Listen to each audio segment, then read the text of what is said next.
everybody. It is great to be here tonight. I want to thank all of you for being here, the great leadership of AIPAC, my friends, Ambassador Haley, Vice President Pence, and all of you. Now, you know I always start off with a story. This is dedicated to my father, who's 94. My father struggled his whole life. He had a small little exterminating business. He'd pace the floor Sunday nights at 2 a.m. because he hated going to work. But when he retired, my brother, who's the financially successful Schumer, bought them a house in Florida. And every winter they'd drive from Brooklyn down to Florida. My father never played golf. He took up golf. They'd see their friends who moved there. But as they got older, they ran out of things to do. He couldn't play golf anymore. His legs went bad. Their friends were passing on. So those of you from Florida know that Florida Atlantic University, hello, Florida, way down there in the south part of the convention center. Anyway, Florida Atlantic University lets every senior citizen enroll in any course for free. So my dad and mom would roll up to Florida Atlantic University every Thursday at 4 p.m. because they enrolled in the course called humor. Now, what was the course called humor? Some erstwhile comedian who never made it in the Catskills would get up and tell jokes for 45 minutes. A different comedian each week. My dad never went to college. He said, gee, college was pretty easy. I should have gone. But each week they'd call me back with their favorite joke. Here's one of the favorites. Mrs. Goldfarb is brought before the judge. The judge rolls his eyes and said, Mrs. Goldfarb, you're back. Yes, Your Honor, I'm back. And what did you steal this time, Mrs. Goldfarb? I stole a can of peaches from the supermarket down the road. The judge is exasperated. He says, look, Mrs. Goldfarb, I know you're a kleptomaniac, and I know that this is an illness, and I know you could easily afford a can of peaches, but for Lord's sake, Mrs. Goldfarb, this is the 17th time you've been brought before me for shoplifting this year, and it's only March. I have no choice. I got to sentence you to some time in jail. Now, how many peaches were in the can? Your Honor, there were 4 peaches in the can. Then I have no choice. I'm going to sentence you to 4 nights in jail, 1 for each peach. He's about to bang the gavel and pronounce sentence when in the middle of the courtroom, a man gets up all agitated. Your Honor, he says, may it please the court, I'm her husband. She also stole a can of peas. So when you all retire, you can go to Delray Beach, enroll in the course called humor, and call the Kinderlach back home with your favorite joke. Now, seriously, tonight I want to address the cause that brings us together, the cause of Israel, her security, her prosperity, and her prospects for peace. These issues are all related, but let me begin by addressing the issue of peace. Many wonder, why don't we still have peace in the Middle East? Even though a majority of Israelis want peace and believe, like I do and most of you do, that there should be 2 states, a Jewish state and a Palestinian state. Now, there are some who argue the settlements are the reason there's not peace. But we all know what happened in Gaza. Israel voluntarily got rid of the settlements there. The soldiers, Israeli soldiers, dragged the settlers out of Netzarim, and 3 weeks later, the Palestinians threw rockets into Sderot. It's sure not the settlements that are the blockage to peace. Some say it's the borders. Oh, Israel wants different borders. But they forget, during the negotiations in 2000, Ehud Barak was making huge territorial concessions that most Israelis didn't like. It was Arafat who rejected the settlement. It's not the borders, neither. And it's certainly not because we've moved the embassy to where it should belong in Yerushalayim. It's not that either. Now, let me tell you why, my view, why we don't have peace. Because the fact of the matter is that too many Palestinians and too many Arabs do not want any Jewish state in the Middle East. The view of Palestinians is simple.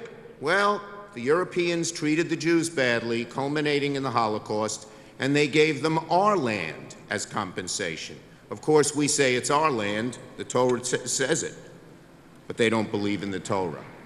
So that's the reason there is not peace. They invent other reasons, but they do not believe in a Jewish state, and that is why we in America must stand strong with Israel through thick and thin. We must, because that is the reason, not any of these other false shibboleths, why there is not peace in the Middle East. Too many people don't understand that here in America. Now, the rest of my speech, I want to address to you one of the great problems that Israel faces in the future. Not immediately, but in the future. But we have to worry about it. I'll be having lunch with the Prime Minister tomorrow, and I intend to talk to him about this and what we can do about it. The fact of the matter is that too many of our younger generations don't share the devotion to Israel that our generations have. That's a problem. We have to face it and deal with it. Now, it's certainly not true in AIPAC. We have thousands of students here who go home and spread the word of Israel. Students, stand up. We want to applaud you.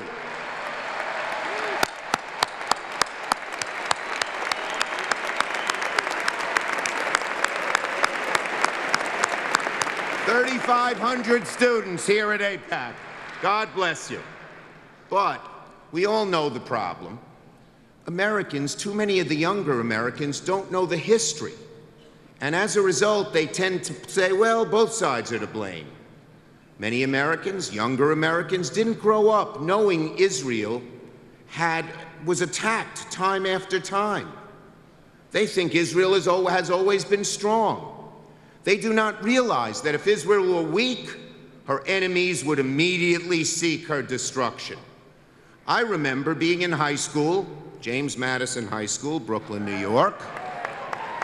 In 1967, I carried a transistor radio to my ear. You young people will not know what that is.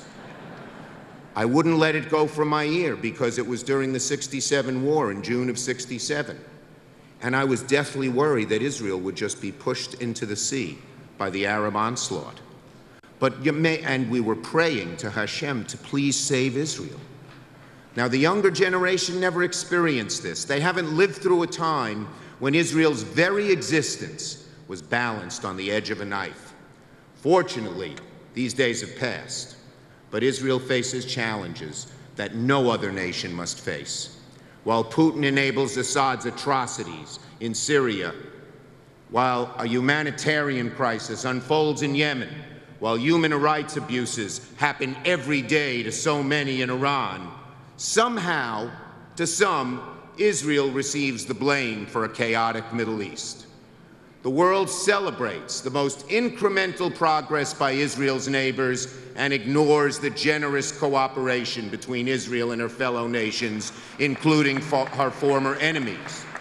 The world draws a false moral equivalence between Israel's actions to defend herself and the actions of terrorists who use children as human shields in their evil campaign to push Israel into the sea. The unfairness springs from a deep well of bias that has always existed, unfortunately, against Eretz Yisrael. If only the younger generation knew more about this unfairness, I believe it would affect them powerfully. And there are two things we can do immediately that will help rectify this situation. First, we must pass and highlight the Taylor Force Act, which will bring an end to American dollars that directly benefit a Palestinian Authority until it ceases making payments to the families of terrorists, stops calling them martyrs, stops giving them parades.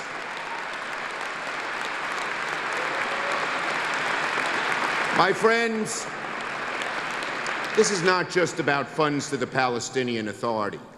Too many believe that this Palestinian Authority is moderate and really wants peace.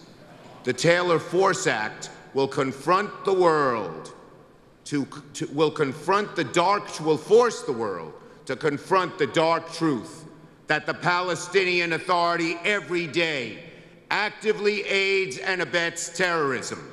We will pass the Taylor Force Law, and that will show the world what the Palestinian Authority is actually doing.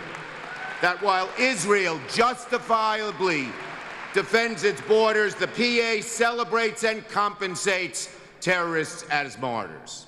Second, we must continue to stand firm against the profoundly biased campaign to delegitimize the State of Israel through boycotts, divestment, and sanctions.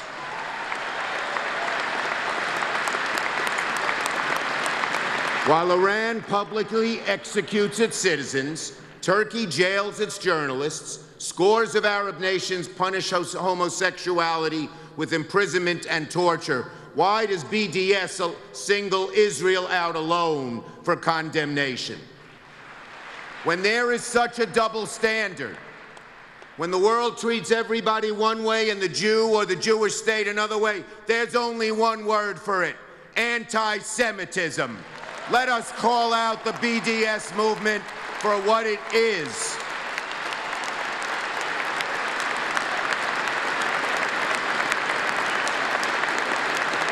Let us delegitimize the delegitimizers by letting the world know when there is a double standard, whether they know it or not, they are actively participating in an anti-Semitic movement. And finally, my friends, we must highlight the danger that Israel faces from a newly resurgent Iran, now so active in Syria. A few weeks ago, as you know, an Iranian drone came into Israeli airspace. Iran and its proxies are gaining a foothold in Syria near Israel's northern borders. Last summer, Congress, Democrats and Republicans together, granted the administration new authority to counter Iran's malign activity. Now it must use it, not only to combat Iran, but to push Russia to repel Iranian proxies in Syria. We can never be complacent about any threat near Israel's borders, and Iran is a threat right now.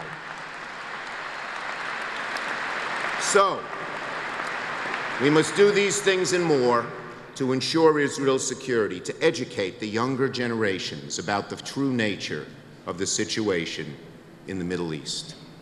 For the cause of Israel is too important to you and to me. As a boy, I grew up hearing stories about my great-grandmother in the town of Chortkov in Galicia. In 1941, the Nazis invaded her part of Galicia.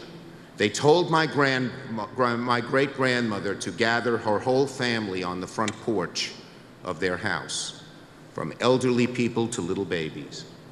There were more than 17 of them. They said, "You all have to leave." My grandmother said no, and the Nazis brutally machine-gunned down every single one of them. Now, my great-grandmother, my friends here, could never imagine that one day there would be a country for Jews. The idea seemed like an absurdity in that world. Jews had been scattered to the winds, foreigners in their own country, derided by their neighbors, forbidden to farm or become academics or tradesmen. We were scapegoats. We were second-class citizens throughout our history.